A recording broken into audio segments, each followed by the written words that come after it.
Исәнмесез, Яңа Гасыр телеканалында турыдан-туры эфирда Татарстан хәбәрләре тапшыруы.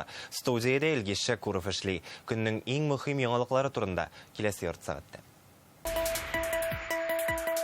Татарстанда быел 11 яңа мәктәп ачылачак. Бүгенге көндә мәктәп әзер, педагогик состав тупланган, оештыру эшләре тамам, уку елына әзерлек 100%. Билим йортларын онлайн режимда кулланылышка тапшыру тантанасыннан Люциана Тфулина. Үсеш нокталарын кайда һәм нидә күрәләр?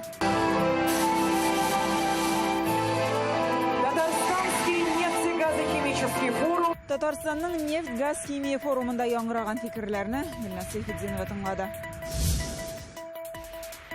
Тезекләндерү эшләреннән соң Казан Кремлендагы Спас манарасында музей ачылды. 100дән артык экспонат бар, барысы да оригинал экспонатлар. Бер ел эчендә Спас манарасы тагын нинди үзгәрешләр кичергән? Бу хакта тулырак Алия Сабирова.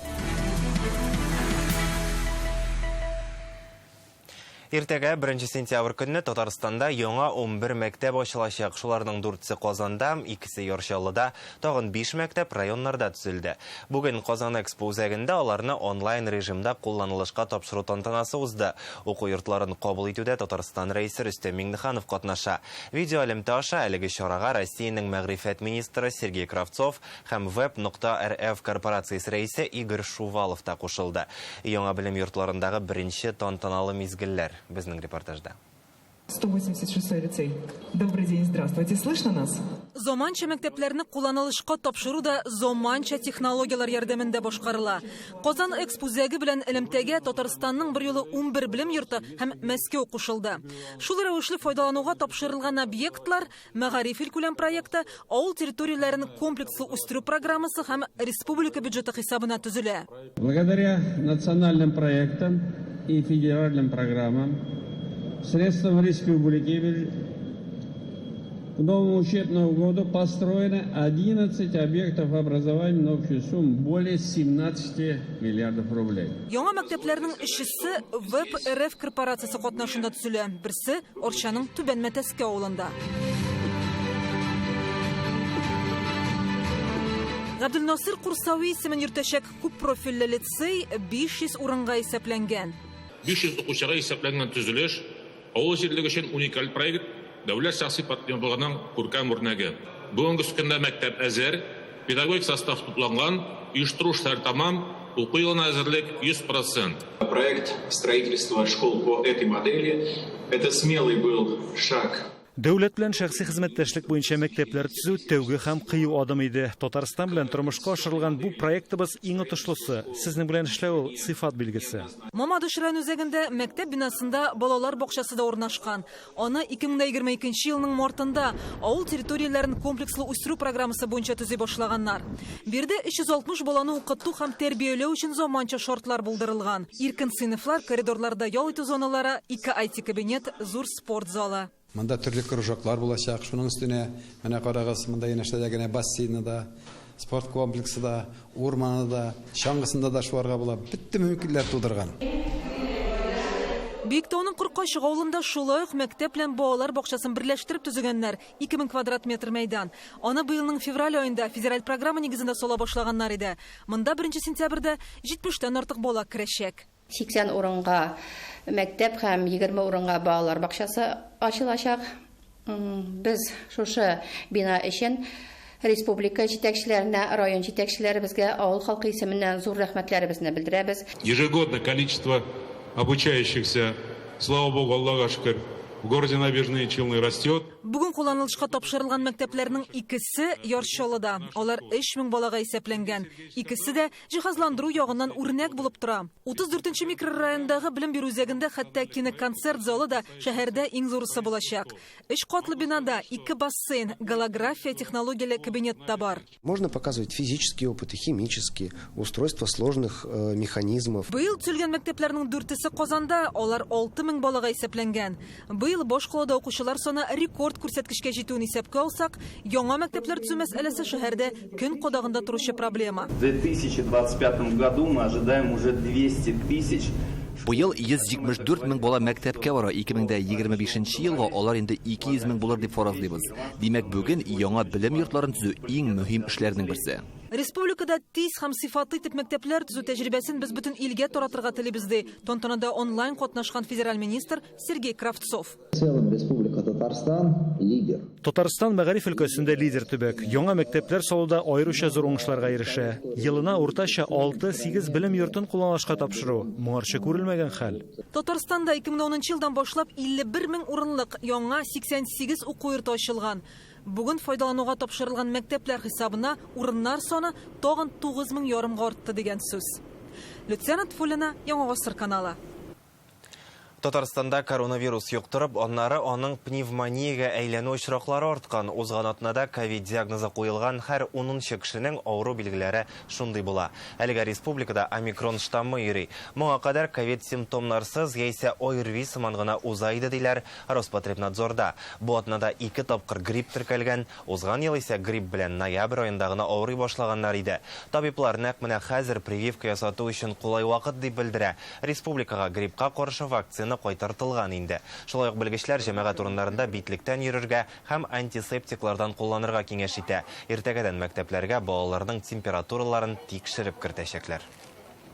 Впереди у нас сезон острых вирусных респираторных инфекций. Хәзер вируслы респиратор ширләр йоктыручылары башлана. Димәк, авыручылар саны артачак. Моны коронавирусның билгеләре үзгәрүдән дә күрәбез. Әгәр дә әле коронавирус 98% очракта симптомнарсыз гына узса, узган атнада нәкъ менә пневмония белән авыручылар артты. За прошедшую неделю мы видим, как несколько подросла доля внебольничной пневмонии. Татарстанның Лениногорск районында кош гриппы таралу сәбәпле карантин режимы кертелде. Бу хактагы карарны республика рәисе имзалаган. Атна башында без райондагы кошчылык фабрикасында тавыклар үлә башлау турында репортаж күрсәткән идек. Ул көнне кошчылык фабрикасына беркемне дә кертмәделәр. Техниканы бары тик махсус сыйыкча сиптергәч кенә үткәрделәр. Указдан билгеле булганча, хәзер 5 чакрым радиустагы территория авыру йоктыру куркынычы булган зона дип санала. Анда Лениногорск шәһәре һәм тагын 3 авыл керә. Алардан инкубатор өчен йомырка, кош-корт, кош азыгы сатып алырга ярамый. 51 чакрым радиуслы территория күзәтү астында булачак. Бу Азнакай, Әлмәт, Баулы, Бөгелмә, Зәй, Сарман, Ютазы һәм Ширмешән районнары. Бүген Татарстанда нефть, газ, химия форумы ачылды. Казанның күргәзмәләр залында уза торган бу чара быел республикада нефть табылуның 80 еллыгына багышлана. Чит илләр исемлегенә күз салсак, монда Бәхрәйн, Беларусь, Камерун, Кытай, Азәрбайҗан, Үзбәкстан, Казакстан бар. Форумга Россиянең 27 төбәгеннән килделәр. Бүгенге шартларда технология буенча мөстәкыйль булу, моңарчы чит илнеке булган товарларны алмаштыру, ягулык энергетика комплексын цифрлаштыру, тормак үсешенә кагылышлы актуаль мәсьәләләр хакында монда сөйләшәләр. Форумда Рөстәм Миңнеханов катнашты. Анда яңгыраган фикерләр һәм күргәзмәдә тәкъдим ителгән эшләнмәләр турында Гөлнә Сайфетдинова.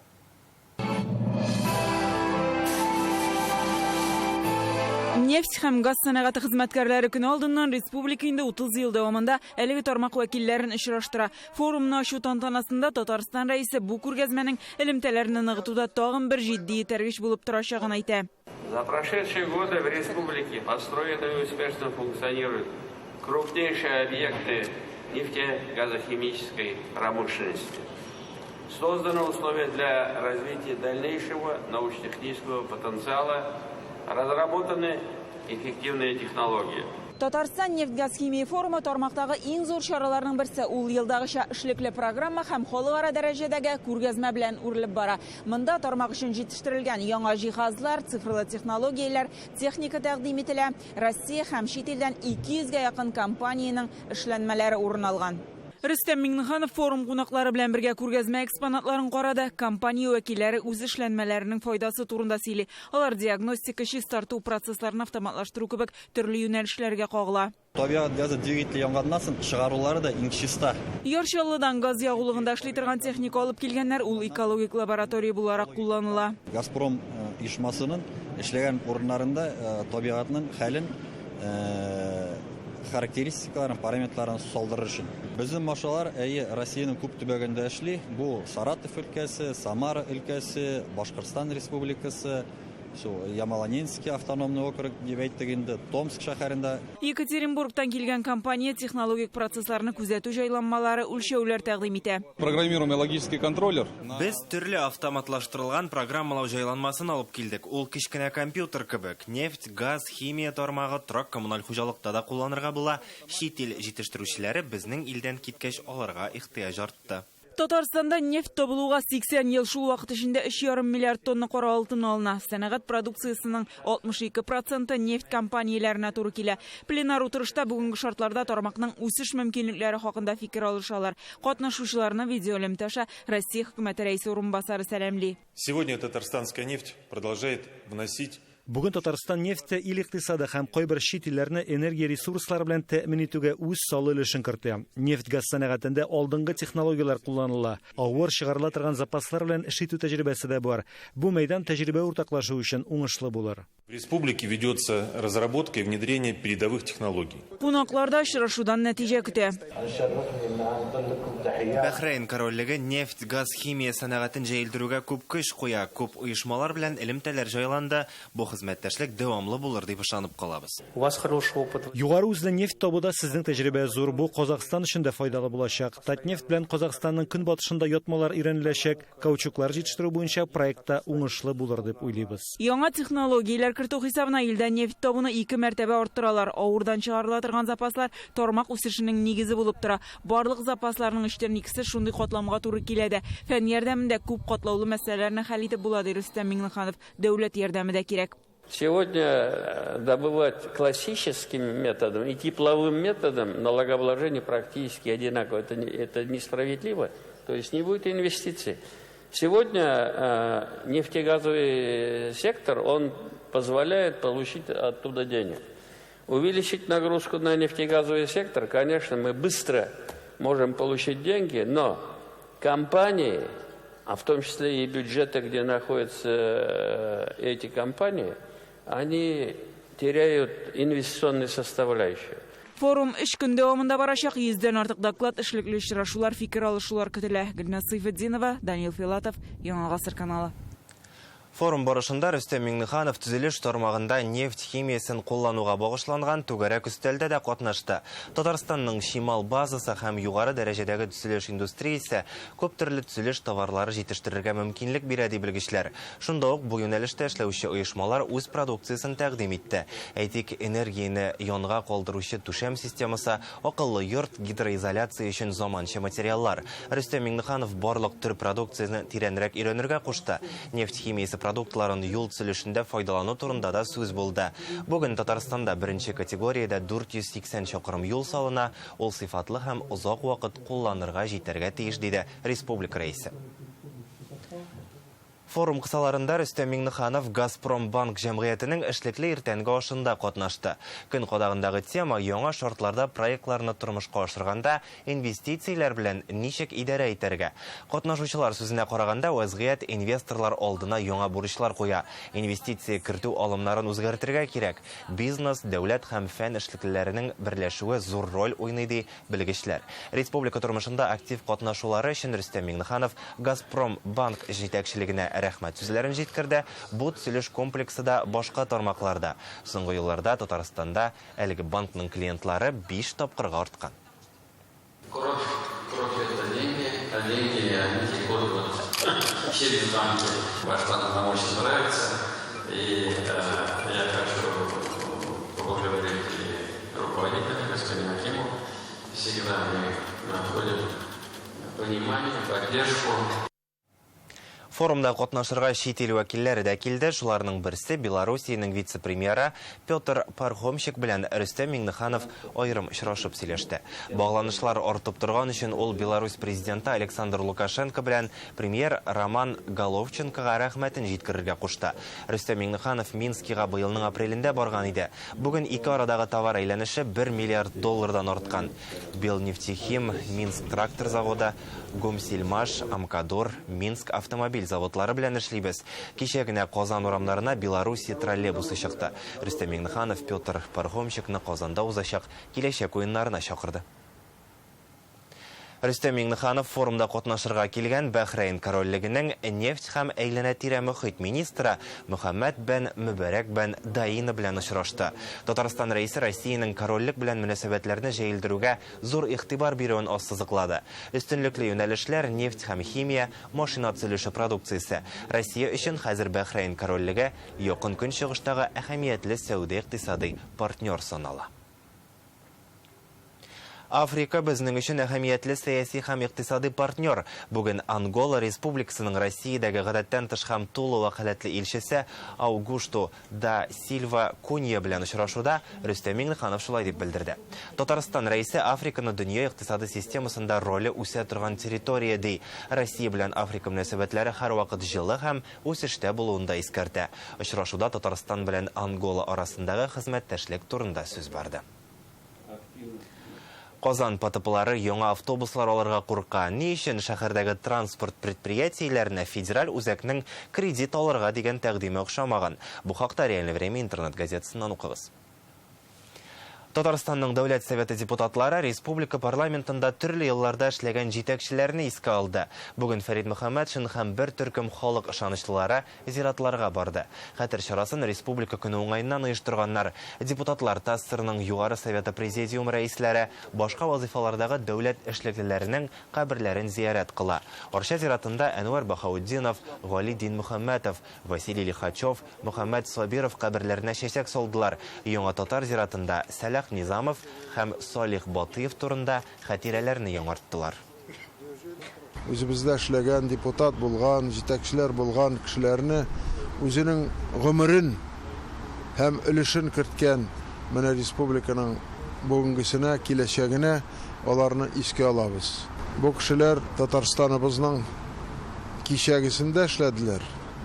Бүгенгесендә аның нәтиҗәсен күрәбез һәм киләчәккә дә күп өлешен, көчен куйган кешеләр. Мәңге истә алар безнең.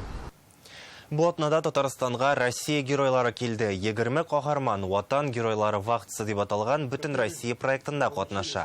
Артур Орлов белән Александр Борисевич Казанның танк училищесына бардылар. Алар кабинетларны карадылар, курсантлар белән аралаштылар. Бу атна дәвамында геройлар илнең төрле төбәкләрендәге мәктәп, вуз, кадетлар корпусларында батырлык дәресләре үткәрә. Татарстанда 2 сентябрьгә кадәр булачаклар. Казан, Арча, Югары Услан, Биектау, Яшелүзән һәм башка районнарда кадетлар сыйныфларында укучылар белән күрешергә җыеналар. Сегодня уникальная была возможность посетить наше родное училище. Бүген безгә үзебез укып чыккан училищены килеп күрү мөмкинлеге булды. Монда беренче һәм икенче курсларны җыйганнар. Алар безнең киләчәк буын. Аралашу вакытында кызыклы һәм мәгънәле сораулар яңгырады. На беседе именно с ними очень были заданы такие довольно-таки серьезные вопросы. Встреча с курсантами в прославленном Казанском танковом училище. Казанның танылган танк училищесында очрашу ул һәрвакыт күңелдә тирәнес калдыра. Безнең монда килүебезнең төп максаты үсеп килүче яшьләрдә ватанпәрвәрлек хисе тәрбияләү, туган илне сакларга һәм яратырга, батырлык үрнәге күрсәтергә өндәү. Любви к родине, к осуществлению героических подвигов. Махсус хәрби операциядә катнашучы якташларыбыз чын мәгънәсендә каһарманнар. Без үз репортажларыбызда күрсәткән егетләрнең батырлыгы, кыюлык һәм үз иленә тугрылык үрнәге булып тарихка кергән. Хәзер тапшыруның безнең геройлар дип аталган сәхифәсе. Бүген без анда якташыбыз Рәсим Баксиков турында сөйләрбез. Ул бу бәйрәм атнасында Татарстанга кайтты һәм төрле очрашуларда катнашты. Татарстан рәисе Рөстәм Миңнеханов белән дә аралашты. Рәсимнең Россия герое исеме алганнан соң Татарстанга әле беренче кайтуы. Якташыбызның исеме бөтен илгә бу җәйдә танылды. Рәсим Алексеевск районы Биләр авылы егете. Казанның танк училищесын тәмамлаган. Махсус хәрби операция башланганнан бирле шунда хезмәт итә. Ул анда Алёша дип аталган танк экипажын җитәкли. Күптән түгел бу экипаж составындагы егетләр Украина кораллы көчләренең 8 техникасын юк итүгә иреште. 40 минут барган бәрелешне бөтен ил шок катып күзәтте.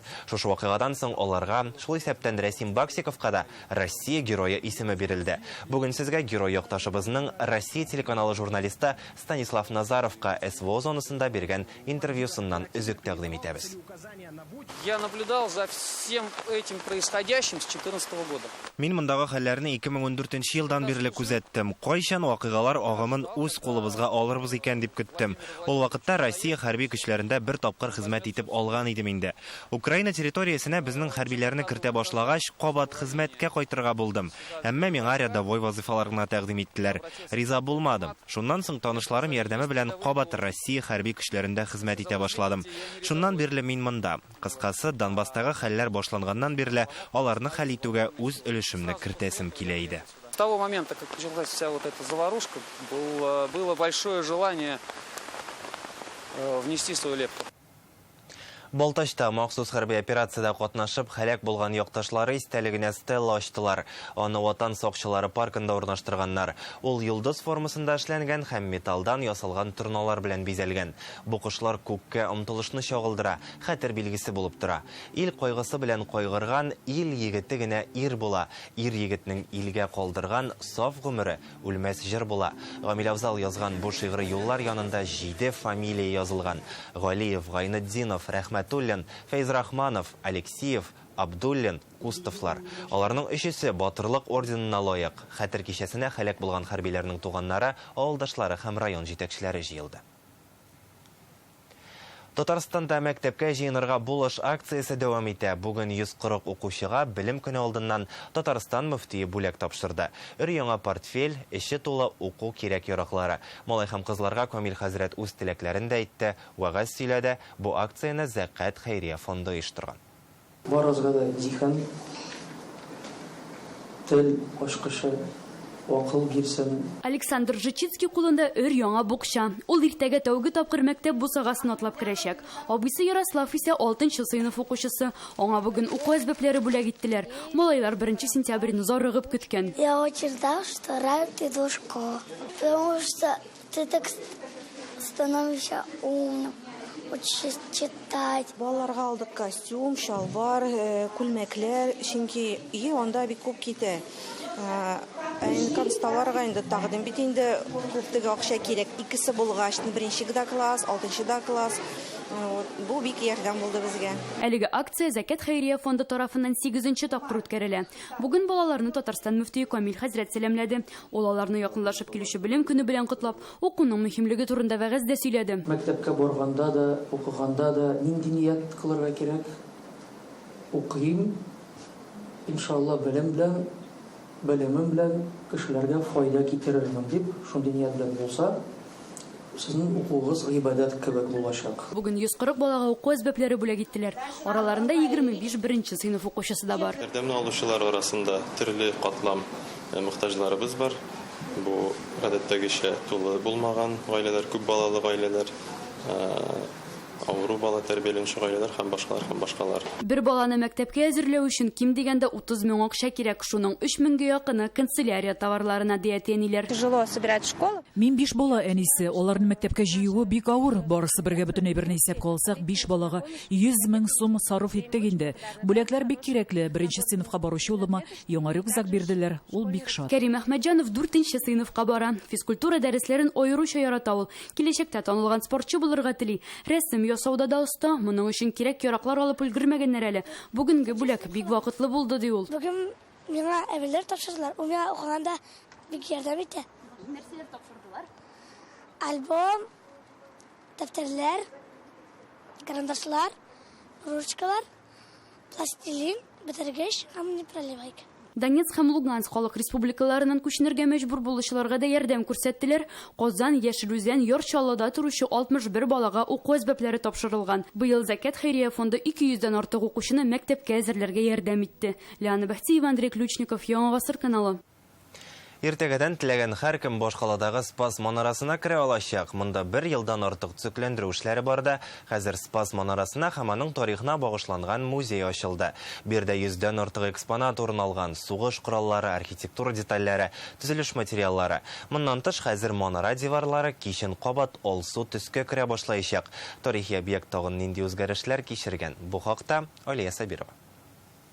Әлеге музей өлеште безнең герсе күрсәтелгән, герсе ул махсус механизм булган дошманнарны кертмәс өчен. Спас манарасындагы 1 еллык төзекләндерү эшләренең нәтиҗәсе буларак яңа музей ачыла. Ул манара һәм аның тарихына багышланган. Болгар чорыннан алып безнең көннәргә кадәрге вакыт аралаган кылачлый. Музейда 100дән артык экспонат бар. Монда пычак һәм кылычлар, Казан ханлыгы чорына караган бизәкле савытлар, манара капкаларының детальләре урын алган. Әлеге витринада безнең 15-16 гасырга бәйле ядрәләр. Бу ядрәләрне 1552 елда Казанны алганда кулланганнар. Аларның авырлыгы 30-40 килограмм. Барысы да оригинал экспонатлар. Кайберләре археология тарихы институтыннан кертелгән, инде кайберләре безнең фондлардан алынган, кайберләре шәхси коллекциядән күрсәтелгән. Вот эта стена какой век? Она сохранила в основе кладку 16 века. Республика көнендә беренчеләрдән булып экспонатларны Рөстәм Миңнеханов та карап чыкты. Музейны ясаганда манараның архитектурасына мөмкин кадәр азрак үзгәрешләр кертү бурычы торган. Шуңа монда 250 ел элек урнаштырылган матчалар саклана. Быел агач конструкцияны ныгытканнар гына. Во время изучения Спасской башни и реставрации были вскрыты интересные моменты. Спас манарасын өйрәнгән, төзекләндергән вакытта кызыклы гына детальләр ачыкланды. Без аларны Спас манарасының серләре дип йөртәбез. Мәсәлән, баскычлары. Элек аның аша манарадан ныгытма корылмасына чыгып булган. Хәзер исә баскычлар диварга барып тоташа, юл юк. Монда бик кызыклы бер функция бар, чагыштыру режимы. Без башта беренче чорны сайлыбыз, мәсәлән, 16 гасырның 2нче яртысы булсын, һәм инде безнең көннәр 2005 ел. Һәм әлеге джойстикны урынга күчергәннән соң безнең Кремлебез инде үзгәрә бара.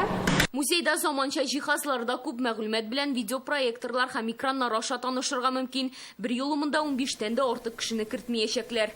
Спас манарасының шушы балконында кунаклар сон Кремля дигән утлы тамаша карый ала.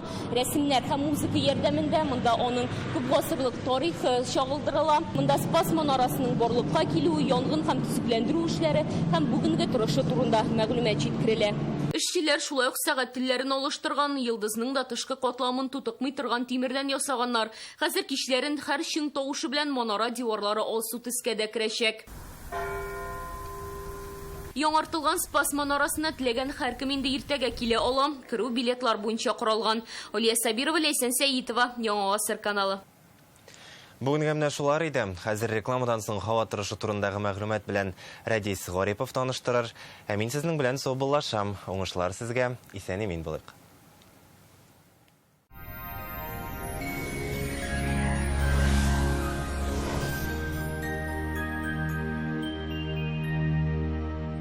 Исәнмесез? Студияда Рәдис Гарипов. Татарстанда жылы көннәр дәвам итә. Көзнең беренче көнендә һава торышы үзгәрерме? Бу хакта тулырак алдагы минутларда. Яндекс һава торышы сервисы мәгълүматлары буенча, белем көнендә 1 сентябрьдә барлык районнарда диярлек тагын да жылырак булачак. Бөгелмә, Баулы, Азнакайда алмашынучан булыплы һава. Явым-төшемнәр көтелми. Киләсе төндә температура 10, көндез 21 градуска кадәр жылы булачак. Чаллы, Түбән Кама, Алабугада шулай ук аязучан болытлы, явым-төшемсез. Төнлә температура 11, көндез 22-23 градус жылы. Шундый ук һава торышы киләсе тәүлектә Әгерҗе, Менделеевск, Актанышта да күзәтеләчәк. Яңгырлар көтелми. Төнлә температура +11, көндез +22 градуска кадәр жылы булачак. Орша, Кукмара, Балтачта кояшлы көн көтелә. Төнлә 9 градус жылы, көндез +23. Болгар, Чүпрәле, Буада явым-төшемнәр көтелми, жылы һава торышы саклана. Төнлә 9-12 градуска кадәр, көндез исә 23 градуска кадәр жылы була. Әлмәт, Чистай, Мамадышта алмашынучан болытлы. Төнлә якынча 10-11, көндез 23 градус жылы. Яңа уку елының беренче көнендә комфортлы һава торышы балалар, аларның әти-әниләре һәм укытучыларга хуш килер дип өметләнәбез. Казанда көзнең беренче көнендә жылы һәм аяз була. Температура төнлә 12 градуска кадәр, көндез 22-24 градуска кадәр жылы. Әмма җил төньяктан исә. Атмосфера басымы нормадан югарырак, 756 мм. Дымлылык якынча 50%. Магнит кыры тыныч. Көзнең беренче көннәре безне жылы матур һава торышы белән сөендерә. Киләсе очрашуларга кадәр дип мин сезнең белән саубуллашам. Яңа Гасыр каналыннан аерылмагыз.